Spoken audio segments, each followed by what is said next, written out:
si kooban haddaan kelmadeyda ugu horeysa ka bixiyo IRES Hub waa wada garanaysaan waxa laga yaabaa in badankiin aan maqasheen inay tahay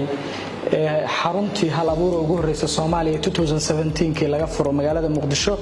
Big Africa waxaa madashaas kula jira 4 wadan Soomaaliya, Ethiopia, Angola iyo Madagascar. maanta waxa sharaf weyn oo muhiimad ay noo leedahay waa markii ugu horeysay la launch gareynayo Big Soomaaliya. waxaan u mahadcelinayaa tiimkan IRES iyo UNIDO oo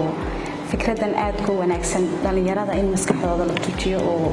waxa ay qaban karaan ay soo gaadaan. Soomaaliya waxa ku badatay shaqo la'aan jirto 70% dhalinyaro waay. dhalinyaradii marka haddii fursad la siiyay maxay qabsan karaan in la ogaado dhalinyarada waxay qabsan karaan iyo waxa qalbadooda ka dhex guuxay saa oo la tartanno oo la jaaqadno adduunka kale ka wasaarad ahaan anaga waxa farxad inoo ah in magaaladii wada ganacsiga uu dhalinyaro wado fursaduhuna way badan yihiin runtii adduunka oo dhan hadda wuxuu u soo jeestay hal abuurka ganacsiga gaar ahaan dhalinyaradu waxay haystaan jaanis ka badan dadka kale inta ay haystaan